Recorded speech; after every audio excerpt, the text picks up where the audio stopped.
And that brings us to our main event. It You does. ready to talk about this one? I think I am. And, I realize I haven't said this yet.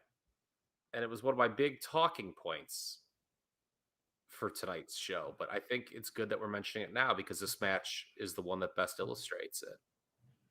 Um, Frank Pettiani, our good friend over at the Pro Wrestling Torch, I can't remember if he wrote this in our Facebook group or if he tweeted it or if he said it when we were doing Pro Wrestling Then and Now, or maybe he did it all three. But he was kind of lamenting in modern wrestling how there's too much now of, oh, well, it's going to be a good match, but I don't Yeah. really care who wins. Right? It's like they just throw a match out. It's like, oh, that's gonna be a good match, but I don't really give a fuck who wins. You know, it's that built up. It's like figure skating. I'll Yes, give it my score and that's it. And then we forget about it. basically it's like an Olympic sport. We're gonna Mhm. judge. Very well put. We're gonna judge the match, how technical, how they hit their spots. We're gonna slap a rating on, and we're gonna forget about it. Well, this card, and certainly the main event is the best illustration of it. Once again, these are matches where the crowd just wants the babyface to win. They don't give a fuck how quote unquote good the match is. It's just all about like, I want this person to win so bad. The opener, obviously they didn't care so much, but every other match, I mean, it's just all about wanting the baby faces to win. And you don't really see that very much in modern wrestling. I mean, I remember when Adam Page challenged Kenny Omega last year at Full Gear. People were really into that as a moment. Um, Kofi Mania, maybe to a degree. Certainly Daniel Bryan at WrestleMania Mhm. 30 would be. So, I mean, it has happened, but those feel like exceptions, not the rule in modern wrestling. Whereas in this time period, it was just something you took for granted. It was about the cards were built around this, our favorite must win this match. That's all we care about. This is a very good match, by the way. I mean, it is one of the best sub 10-minute matches I've ever seen. Meltzer has called it one of the most heated matches he ever saw live, which speaks volumes considering Yeah. everything he's seen live. And they've got, we should break down the angle first before we get in the match. It's got the stipulation, and this is what drew the house. Loser leaves Texas for a year. So the stipulate whoever lost this match could not wrestle for the promotion for 1 year. Now they renege on it pretty quickly, but we'll get to that later on. But I mean, this was Santa Claus is coming to town. yes, but this was extraordinarily um, built up well, and suffice to say, there was not a single person at Reunion Arena that night that wanted Michael Hayes to win or cared about his fantastic heel work over the course of 1983. Like, no one in the building was thinking that. They were all like, fuck this guy and fuck Georgia. You mean they Kerry didn't better walk win. out and saying, "What a heel, man." I give it up for Michael Hayes. No. No, like it wasn't.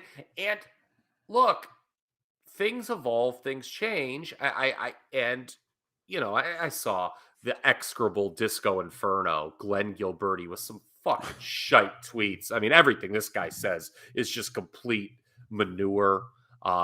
Quite frankly, if this man lost the ability to speak, I don't think the world would be worse. I think it would actually be better. If he lost the ability to type, it would certainly be a better place. I'm not advocating the loss of the man's fingers, but I don't think the world's a worse place. You know, and somebody went after him, and I think they went after Mark Madden too, who's another jackass. While we're ripping on people, it's about variety.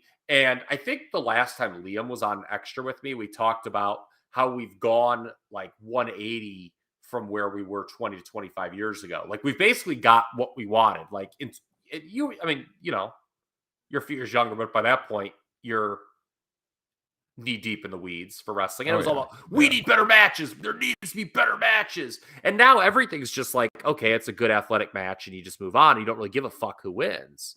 Mhm. To me, big picture, if I'm to implore to our audience one thing about this card, one thing I took away is that this was exhibit A of how wrestling used to be built around.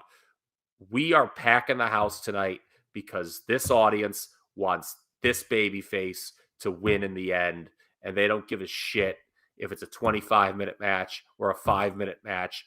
God damn it, that babyface needs to win. Yep. And in this case, it was we don't want Kerry to leave Texas for a year. Yeah. Oh God, can you imagine? Mm-hmm. Might have been good for him, Yeah. honestly. But Yeah, but and the storyline on TV was that he was going to sit at home and fold clothes, and you have to watch because it's like, we know you live here, but you have to stay in your house. You can't come to the arena. Was going to be the rule, and Hayes would go back to Georgia if he yeah, lost. yeah. So should we recap the feud, or do you think we did that enough earlier? Go back to Um, Christmas the year before. You want to run so through it yeah, again? so obviously Christmas night 1982, when the Freebirds cost Kerry the title. It defines the entire territory for 83, and this match is also in a steel cage that was set by Fritz Von Erich in an interview on the Fort Worth television. And Fritz is the gatekeeper this time because of what happened on Christmas 82, with Gordy as the gatekeeper slamming the cage door on Kerry's head. So it's no rules, must be a winner inside a steel cage. Loser leaves Texas. Fritz Von Erich is the gatekeeper. Yeah. I also wanted to say, as I noticed with that angle with the cage, and anytime someone blades on this show, you can tell it's a different era because they do not give a fuck who sees them cut their foreheads. No. They are not trying to hide the blade job in that era because people weren't smartened up enough to really even notice. But if you watch it now, knowing more about how wrestling works, it's very obvious when they blade. Very wide open. They do not care. Mhm. Yeah. But yeah, that is the legendary angle going back to December of 82 with the cage on his head. So sets the stage for this match. And, as we said earlier, joined in progress. Don't know what happened in the first couple minutes of this match. And as they join it, so no entrances, unfortunately. Would have loved to have seen Kerry's entrance on this night. But instead, we're joined in progress with each man taking turns pummeling each other in the corner. Kerry goes for the claw. Hayes pushes him off. Then he throws him into the cage. Hayes unwraps his knee. He's got tape around his knee, and he uses the dressing to choke Kerry. There's these right hands from Hayes to Kerry, who is on his knees. Keeps choking him with the bandage as he's doing this. Gets a 2 count.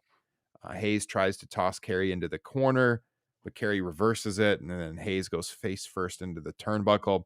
Kerry then uses the bandage to his advantage, and Hayes goes face first into the cage. Big pop for that. I mean, this Yep. crowd is living and dying, by the way, at every move, to my earlier point. Yeah. He blades right then. He starts bleeding. Right hands from Kerry. It's a standing knee drop from Kerry. Hayes comes back with a kick to the gut, and then he locks on the sleeper, the sleep hold, according to Bill Mercer, of course. Kerry fights to his feet. Irish whip puts Hayes in the sleeper. Kerry's sent in the cage then, and Hayes pummels Kerry on the ground with right hands. There's a bulldog from Hayes, an elbow drop from Hayes. Hayes sends Kerry down with a snapmare, the flying headmare, as Mercer calls it, and he drops a fist for 2. Suplex, 2 count. Pile driver, cover, rope break. Hayes unloads with a few right hands, and he goes for another suplex, but it gets reversed by Kerry. 2 count. Kerry pummels Hayes with fists. Crowd's going crazy. Gordy and Fritz are arguing on the outside. In the ring, both men collide coming off the ropes. They both go down to the mat. Buddy Roberts tosses something in the ring. It's brass knucks. Hayes swings wildly and misses. Kerry then hits his discus punch. Roberts goes up top, stumbles, crotches himself on the top of the cage. Fritz shook the cage, but still, it's a great bump. Yeah. Yep. It is a great bump that he takes. It looks a little comical, but I think it's awesome. I can't imagine taking that. Honestly, I wouldn't want to take it. But yeah, he takes it really well, and then Kerry covers for the pinfall right after that. And then on the outside, Gordy decks Fritz as he tries to get into the ring. Kerry punches Gordy in the ring, sending him back to the cage door. And then, of course, bam, Fritz slams the cage over Gordy's head. And there's your retribution for 11 months earlier. Good stuff. On the PWO message board, they compared this to DiBiase and Duggan in '85 in Mid-South, the coal miner's glove tuxedo street fight in a cage. Hmm. And the consensus was, and I would agree with it, that this wasn't quite that good, but it very much was their version of that match. Just a lot of stips, and you have just a great payoff. First of all, we reviewed recently on that Crown Jewel show a really execrable cage match between Drew McIntyre and Karrion Kross. And like everybody, and I heard a lot of reviews on that, was talking about how, like, why did they even bother doing a cage match? They didn't use the cage. They had that silly fucking finish, Hmm. right? These guys use the cage. This was a cage match where they absolutely, it was about ramming the guy into the cage, and so uh bravo there. Um yeah, I mean, this is one of the most heated matches you'll see, one of the best 10-minute sprints you'll ever see. It is not a top 5 match in the history of the promotion. It's pretty close. I mean, in terms of importance, it's certainly really high up there. But yeah, yeah, I love it. I can't say enough positive things about this match. Really, I wish we would have the introductions in the opening 2 minutes, because I do feel that you're missing a little something um, without it. But just what a payoff. You mentioned Fritz slamming the cage door on Gordy's head. Retribution for Christmas the previous year. Um, and Michael Hayes leaves Texas for a year. or Becomes Santa Claus. or a month. Yeah. Which is kind of cheap, man. Like, people were, I know people renege on these stipulations all the time. Michael Jenkinson recently joined me for an edition of Top Rope Nation Extra. We talked about Survivor Series, some notable instances of reneging on stipulations there. And yeah, a month later, at Christmas they do a storyline. We mentioned the tag match where it's Gordy and Roberts against Mike and Kevin. Loser leaves town there. Von Erich's win, but after the match, Santa Claus comes out and attacks Kevin Von Erich. It's Michael Hayes. It's a great angle, especially on the TV afterwards. They gloat because Bill Mercer's like, millions of children look up to Santa Claus. What were you thinking? And Michael Hayes goes, I don't care about that. Great stuff. Great stuff. But what they do is they do a phantom title change in Georgia. This is how wrestling worked back then. They just lied and said the Freebirds won a match in Georgia against the Von Erichs to win the 6-man. And then the Von Erichs demanded the Freebirds be reinstated so they could wrestle them in Texas. And so, yeah, they were back in the promotion. It was a great idea to draw, obviously, a big house here. Loser leaves Texas. But then I think maybe Fritz and Ken Mantell woke up and said, okay, well, who are the boys going to feud with now? Yeah. On a weekly basis. So, Right. Yeah. I mean, it's good stuff, man, though. I mean, I've never watched all of 83 television, but just watching this show makes me want to go back and watch all of them. it's an easy watch. We talk about it all the time. Yeah. How you can just binge it. It's like 45-minute shows. Yeah, you'll get some Jose Lothario matches in there. But, I mean, it's you could kill a bunch of them at a time. I did it in the afternoon, just sitting there Yeah. with a baby once upon a time. So Yep. it's easy to do, and storylines are simple. It's good stuff, man. Good promotion. Yeah. And they win the day in terms of They attendance. do. Thanksgiving at 83. Yes, indeed. Close to 20,000 at Reunion Arena. Yeah. Impressive. What do you think about the idea? Because Meltzer talked about this, because Survivor Series obviously is very well known. Would start on Thanksgiving night and then would be a pay-per-view, but But the idea was that running a show live, people would come to the arena after dinner with their families, but it Meltzer said it wasn't. It was better as a live concept once upon a time than it was a pay-per-view concept. And I think that's interesting, because you would think, like, I didn't go to the first 2 Survivor Series here, which were here in Cleveland, because the idea that I would, like, finish dinner and go to see Survivor Series right after was pretty ludicrous. Mhm. At least in my family. I have one of those weird families that think you should spend time together. Um,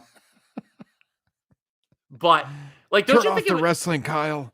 don't Yeah. you think it would be easier just to, like, okay, we just ate, let's order the pay-per-view. It's interesting that that Thanksgiving wrestling, that tradition worked as a live event deal, but it didn't necessarily work as a pay-per-view concept. I think that's fascinating to me. I I don't know. I kinda see it as, you know how, like, Christmas night is really big for theaters, and people go to movies on Christmas That's night. a It's always great point. Yes. I think there's something for on holidays, you can get the family together to go to an event, but if it's just sitting around watching the TV, I think it's maybe a harder sell because even though you're doing something together, maybe mom and dad don't really feel like you're doing something, especially like in that era, they're from a different generation. Like, we need to do something as a family. Okay, you're going to the arena, maybe dad's not a big wrestling fan, but like he's still taking his boys to something, so it's more of a social event versus sitting around the living room just watching TV all night in a holiday. I think that at least in that era is probably a tougher sell. Maybe today it Okay. would be different. Maybe today it would be different, but I would see it from the perspective of like, yeah, people like to go to a concert or go to a movie on a holiday, and same kind of thing. It's more of a box office attraction, I guess. But that Remember is an interesting point. remember before we had kids and we would get shit faced the night before Thanksgiving? Oh man, those were the days. Just I remember pre-camming and stuff, I would just get, like, absolutely, like, obliterated and just go over to my parents the next day, just the saddest sack, just hungover as hell. My parents just knew it. Like, there was, like, I reached a point, like, in my I wasn't even, like, trying to hide it. Like, I just came over. I was, like, stoned too and just, like, mowing Thanksgiving dinner and just, like, leaving right after. My mom was just so disgusted. You know what you could have said? You could have paraphrased Kevin Von Erich, because at one point during the feud with the Von Erichs and the Freebirds, he said on television, "This rivalry isn't between Texas and Georgia; it's between decency and filth." I love that line. You could have used that line and somehow made it about your situation. I This think is my mom between decency and filth. I think I was the filth at that point, to be quite honest with you. Oh boy, those were some Thanksgivings.